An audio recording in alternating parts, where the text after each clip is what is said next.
ಪಟ್ಟಣದಲ್ಲಿ ಶ್ರೀಕಂಠೇಶ್ವರ ಸನ್ನಿಧಿಯಲ್ಲಿ ದೊಡ್ಡ ಜಾತ್ರೆ ಮಹೋತ್ಸವ ನಡೀತಾ ಇದೆ. ನಮ್ಮ ನಾಡಿನ ಜನತೆಗೆ, ನಮ್ಮ ಕ್ಷೇತ್ರದ ಜನತೆಗೆ ಮೊದಲನೇದಾಗಿ ನಾನು ಶುಭವನ್ನು ಕೊಡಲಿಕ್ಕೆ ಬಯಸ್ತೇನೆ.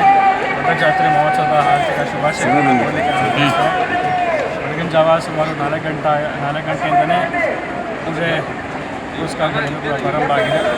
ಎರಡನೇ ದಿವಸವೇ ಲಕ್ಷಾಂತರ ಭಕ್ತಾದಿಗಳು ಬಂದು ಶ್ರೀಕಂಠೇಶ್ವರ ಸನ್ನಿಧಿಯಲ್ಲಿ ಆಶೀರ್ವಾದವನ್ನು ಪಡ್ಕೊಂಡು ಹೋಗ್ತಾ ಇದ್ದಾರೆ. ಅದರಿಂದ ಇವತ್ತು ಕೂಡ ತಾವು ನೋಡ್ಬೋದು, ಲಕ್ಷಾಂತರ ಜನ ಇಲ್ಲಿ ಸೇರಿರುವಂಥದ್ದು ನಿರಂತರವಾದಂತಹ ಒಂದು ಪ್ರಯತ್ನ.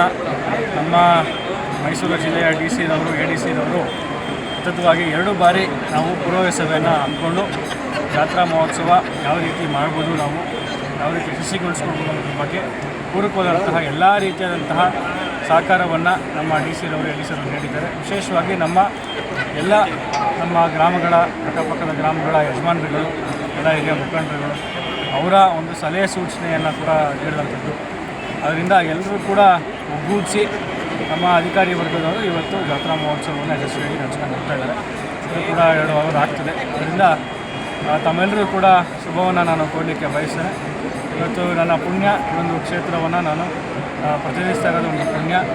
ಈ ಒಂದು ಕ್ಷೇತ್ರವನ್ನು ನನಗೆ ಪ್ರತಿನಿಧಿಸಲಿಕ್ಕೆ ಒಂದು ಅವಕಾಶವನ್ನು ಮಾಡಿಕೊಟ್ಟು ಈ ಒಂದು ಜಾತ್ರಾ ಮಹೋತ್ಸವದಲ್ಲಿ ಇವತ್ತು ಅವಕಾಶವನ್ನು ಮಾಡಿ ನನಗೆ ರಥವನ್ನು ಚಾಲನೆ ನೀಡಲಿಕ್ಕೆ ಒಂದು ಅವಕಾಶವನ್ನು ಮಾಡಿಕೊಟ್ಟಂಥ ನಮ್ಮ ಕ್ಷೇತ್ರದ ಎಲ್ಲ ನನ್ನ ಗೌರವಿತ ಬಂಧು ಮಿತ್ರರಿಗೆ ನಾನು ಧನ್ಯವಾದಗಳನ್ನು ತಿಳಿಸ್ತೇನೆ.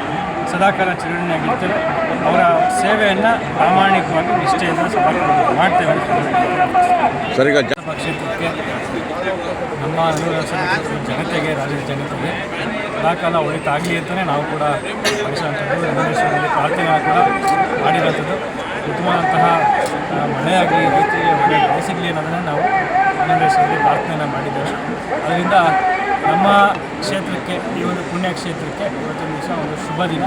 ನಾವೆಲ್ಲರೂ ಕೂಡ ಇಲ್ಲಿ ಪಾಲ್ಗೊಂಡಿದ್ದೇವೆ. ಅದರಿಂದ ತಮ್ಮೆಲ್ಲರೂ ಕೂಡ ಮತ್ತೊಮ್ಮೆ ನಾನು ದೊಡ್ಡ ಜಾತ್ರೆ ಮಹೋತ್ಸವದ ಆರ್ಥಿಕ ಶುಭಾಶಯಗಳನ್ನು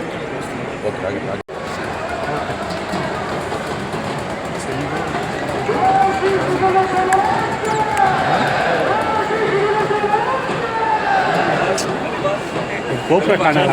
ಸ್ವಲ್ಪ ಈ ಕಡೆ ಇದ್ರೆ ಬಂದ್ಬಿಡಿ. ಗೋಪುರ ಕಾಣಲ್ಲ.